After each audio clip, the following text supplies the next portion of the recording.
నమస్తే ఫ్రెండ్స్, చూస్తున్నారు కదా. ఇవాళ అయితే మేము వెజ్ పులావ్ చేసుకుంటున్నాం. మా సిస్టర్ చూపిస్తుంది మీకు ఏమేం కావాలి అని చెప్పేసి. మీ అందరికీ వెజ్ పులావ్ వచ్చు, కానీ మేమేం చెప్తామంటే మేము ఎలా చేసుకుంటున్నామో చూపిస్తాం. ఓకే, ఉల్లిపాయను ఫ్లిప్ చేయడానికి పడిన కష్టాలు మా చెల్లి చూసారా. ఉల్లిపాయలు చాప్ చేయండి, చాప్ చేసినట్టు యాక్ట్ చేసి చూపిస్తుంది వీడియోలో.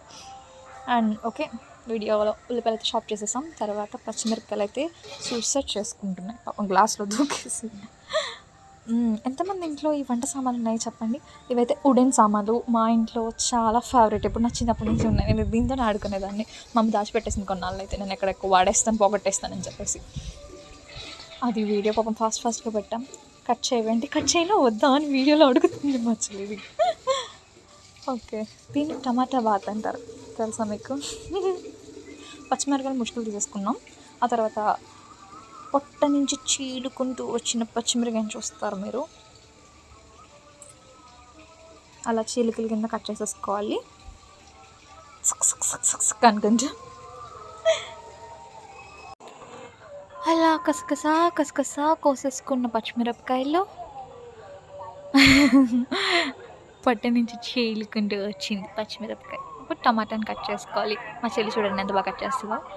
వాటిని అటు ఇటు అడ్డగలిలోగా అన్ని, అది మ్యాక్స్లో క్యూబ్స్ స్క్వేర్స్ ఉంటాయి కదా, అలా కట్ చేసి పడేసింది మా చెల్లి వాటిని. ఆఫ్టర్ దట్ ఇవన్నీ కట్ చేసుకున్నాక ఈలోపు మనం గ్యాస్ స్టవ్ ఆన్ చేసుకోవాలి.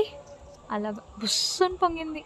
ఆ తర్వాత కడాయి అంటారు మీరు, మేము కుక్కర్ అంటే అదొకటి, ఎవరింట్లో ఏది ఉంటే అది పెట్టుకొని ఆయిల్ వేసేసుకోవాలి. ఎన్ని టేబుల్ స్పూన్స్ వేసుకుందా మీరు లెక్కేసుకొని ఉంటారు. ఆఫ్టర్ దట్ జీలకర్ర, లవంగ, దాల్చిన చెక్క, యాలక్కాయ వేసేసుకొని బాగా ఫ్రై చేసేసి, ఆ తర్వాత వాటి వేగాక ఏం చేయాలో తెలుసు కదా మీకు. ఉల్లిపాయలు వేసుకొని అవి పెట్టుకొని, నేను ఈలోపు మీకు కిచెన్ సామాన్లు చూపిస్తున్నా. మా అక్క దాన్ని స్పీడప్ ప్రెస్ వస్తుంది, బ్యాడ్ లక్. కరివేపాకు కూడా వేసేస్తుంది మా చెల్లి అప్పుడే. ఓకే, నా ఉల్లిపాయలు వేసి బాగా వేగించుకుందాం. ఓకే, స్ప్రింగ్ కింద కట్ చేసుకోవాలి onions. And we have to tip like this, my sister. పచ్చిమిరపకాయలు కూడా వేసేసుకుందాం, టమాటాలు కూడా వేసేసుకుందాం, బాగా వేగనిద్దాం. అవి వేగే వరకు ఈలోపు మీరు ఏదో ఒక పని చేసుకోండి, ఎగుతూ ఉంటాయి అవి. స్లో ఫ్లేమ్లో పెట్టేసి తర్వాత ఉప్పు వేసుకుందాం, ఫాస్ట్గా మగ్గిపోతాయి కూడా, ఆకలికి ఆగలేం కదా. ఆ తర్వాత అల్లం వెల్లుల్లి పేస్ట్ ఉంది కదా, అది వేసుకోండి. అది వేసుకొని బాగా పెట్టుకుంటే పచ్చి వాసన పోయేదాకా పెట్టుకుంటే టేస్ట్ విల్ బి గుడ్. ఏదో అలా చేసిన తర్వాత గరం మసాలా వేసింది మా చెల్లి. అది మాడిపోయినట్టు కనిపిస్తుంది కనుక దట్ ఈస్ మసాలా, అది మాడిపోయినట్టు కాదు. ఓకే, తర్వాత బియ్యం కడిగేసుకున్నాం. 3 glasses ఆఫ్ రైస్ తీసుకున్నాం. మేము 5 members ఉంటాము, సో మాకు 3 glasses సరిపోతుంది రైస్. దానికి 6 glasses ఆఫ్ వాటర్, ఎందుకంటే గ్లాస్కి 2 కదా, ఒక గ్లాస్ బియ్యానికి 2 glass వాటర్ అనమాట. అది నా చెయ్యి చూసారా, బాగుంది కదా. అప్పుడు స్నాప్ కూడా తీసుకున్నాను నేను ఆ టైంలో. ఎగుతూ ఉంటుంది మసాలా అదంతా. ఎప్పుడైనా ఏదైనా ఎక్కువ ఏగితేనే that will be good taste more అన్నమాట.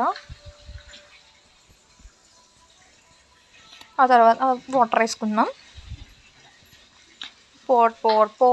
ముందైతే రైస్ అగ్నిదేవుడికి సమర్పించుకున్నట్టు అనమాట. కొంచెం బియ్యం, వంట బాగా రావాలి కదా, మరి వంట బాగా తింటేనే కదా శక్తి బాగా వస్తుంది. మొత్తం ఆ రైస్, కడుక్కున్న రైస్ అంతా అందులో పెట్టేసుకుందాం. తర్వాత గిర్ర తిప్పేసి తర్వాత మూత పెట్టేయడం. కొంచెం మసాలా కూడా. రైస్ అయిపోయాక మీకు రైస్ వీడియో అది ఫోటో పెట్టలేదు, డైరెక్ట్గా చికెన్ విత్ పెట్టేశాను, ఎందుకంటే క్లిప్స్ మేము తీసుకోవడం మర్చిపోయాం. ఆ చికెన్ కర్రీ కూడా మీకు త్వరలోనే ఇంకో వీడియో చూపించేస్తాం. అప్పటిదాకా stay tune, love you, bye. Video నచ్చితే ప్లీజ్ లైక్, షేర్, సబ్స్క్రైబ్.